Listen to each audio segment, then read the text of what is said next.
আগের দিন 2024-এর টি-20 world cup squad ঘোষণা করলো বিসিসিআই। সেখানে নেই কেএল রাহুলের নাম। আর সেখানে রয়েছে ভাইস ক্যাপ্টেন হার্দিক পান্ডে। এই নিয়ে বিশাল চর্চা ছড়িয়ে গেছে সোশ্যাল মিডিয়ায়। আমি বুঝে পাই না হার্দিক পান্ডিয়াকে কি উদ্দেশ্যে আবার টিমে নেওয়া হলো, আবার ভাইস ক্যাপ্টেন করা হয়েছে। হার্দিক পান্ডিয়া প্রতিটা ম্যাচে ১ ঘন্টা আগে থেকে ব্যায়াম শুরু করে দেয়, ব্যায়াম নামে কি মার না মারে। সে আগের দিনও মুম্বাই বনাম লখনৌর খেলায় ব্যাটে নামবে ১ ঘন্টা আগে থেকে ব্যায়াম করছে।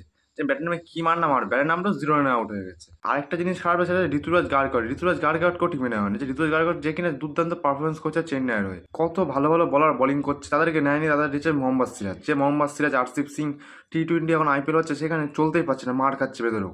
অন্যান্য নতুন নতুন ভালো মুখ রয়েছে যারা যথেষ্ট ভালো বল করছে, তাদেরকে নেওয়া হয়নি। দুজন প্লেয়ারকে নেওয়া হচ্ছে। জাসপ্রীত বুমরাকে নেওয়া হচ্ছে, ঠিক আছে, জাসপ্রীত ভালোই বল করছে টি-20-তে। রিঙ্কু সিংকে কিনে আবার ডিজার্ভে নেওয়া হচ্ছে। রিঙ্কু সিং মনে হচ্ছে আর খেলাবে না। ঋষভ পান্তকে নিয়েছে। ঋষভ পান্তের থেকে কেএল রাহুল যথেষ্ট ভালো ব্যাটিং করেছেন। সঞ্জু স্যামসনকে নেওয়া উচিত। সঞ্জু স্যামসনকে খেলাবে কিনা সেটা আবার সন্দেহ। মনে হচ্ছে সে আবার বেঞ্চেই বসিয়ে রাখবে।